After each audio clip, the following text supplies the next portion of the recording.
Welcome, folks, to Glendale, Arizona and State Farm Stadium, site of this year's Verbo Fiesta Bowl, which, of course, is part of the college football playoff. We are through the opening round of this year's playoff, and now the pressure is mounting in the quarterfinals. A matchup between one side that's had time to rest and recover, and another team that's battle-tested, already off one playoff victory. As we'll see the number 10 seed in this playoff, the Notre Dame Fighting Irish, taking on the number 2 seed in the playoff, the Virginia Cavaliers. 3A Sports College Football, I'm Chris Fowler, here in the booth with Kirk Herbstreit. And here we go, a college football playoff quarterfinal game. We'll see which team's going to be moving on.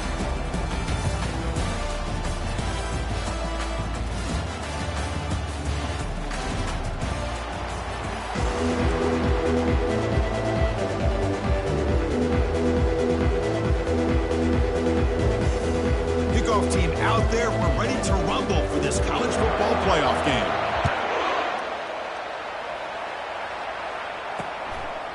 Well, he thought about coming out, but instead takes a knee and will bring the football out to the 25-yard line.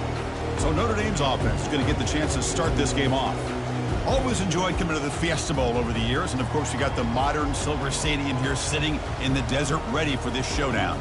Well, it's so many great memories here, Chris. Think back to the Boise State, Oklahoma back in '07. How about the classic between Oklahoma State and Stanford with Andrew Luck in 2012? And then the shocker just a few years ago with TCU over Michigan in 2022.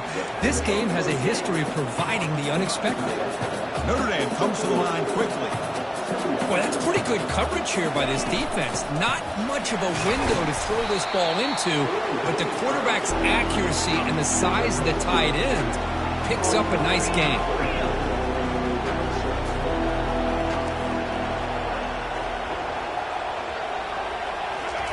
Off play action, he's looking to throw.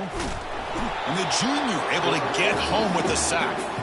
This is exactly how you can slow down the momentum and a rhythm of an offense. You got to get some tackles for a loss and some sacks. This time, they come up with a sack by getting after that quarterback. And at fourth down, they'll punt it away here. Oh, and he's got some space here. The coverage team makes the stop on this return.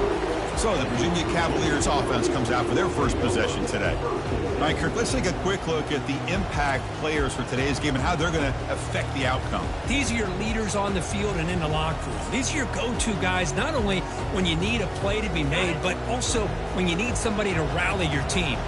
First down here for this offense.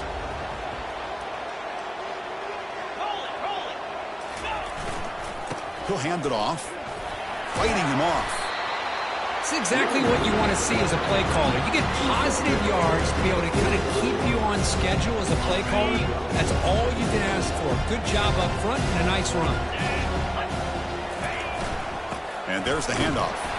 Stopped short of the marker after just a short gain. See, that's how you limit what an offense wants to do. This time, the defense just won the battle up front at the line of scrimmage, not giving up any big plays. Everybody's gap sound. It's really solid defense on that play.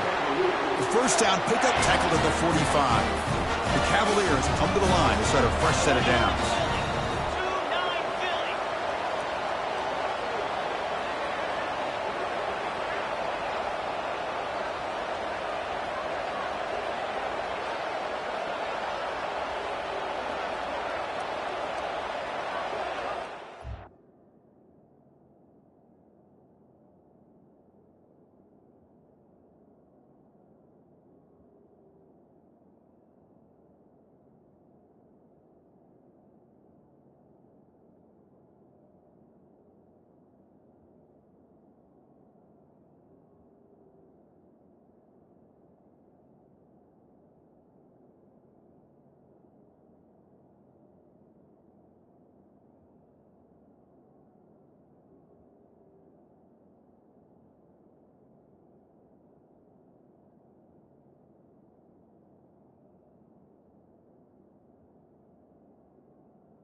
Here's some pre-snap movement in the backfield.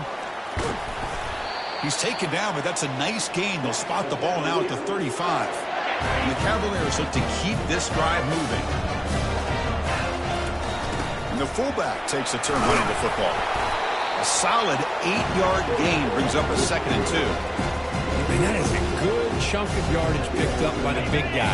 Sometimes you don't need a whole lot of space created for a fullback. He can simply make his own way.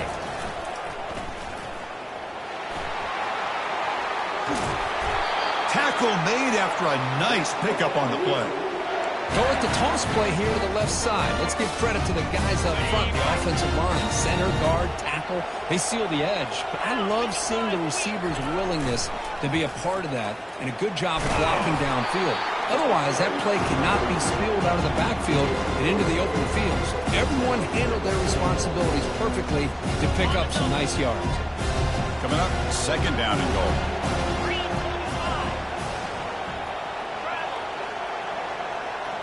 Takes the snap and takes off on the run.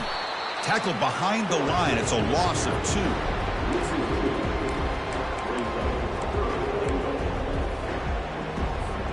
Offense moving backwards here, a long way from the goal line now. Trying to throw for it on 3rd and goal. He's got it near the end zone. The completion gains about 6 yards, but now it's a 4th down call. And the Cavaliers will look to convert here on 4th down. And he's not going to get there. The defense rises up and makes a huge 4th down stop. So it's 1st and 10 inside the 5. How does the coaching staff play this? Do they run the ball to get some breathing room, or will they trust the QB and be more aggressive here? Tackle made after a solid run by the junior. Notre Dame comes to the line quickly. Chris, everybody in the stadium, including this defense, knew they were going to run the football just to get it away from the shadow of their own goal line. What's amazing is they were able to pop a big run like that. And if you're the defensive coordinator, it's got to be one of the most frustrating things. Breaks into the clear. It's a sprint. Oh, what a move. Goes right through the tackle. He's got room to run now. Finally brought down to the 12.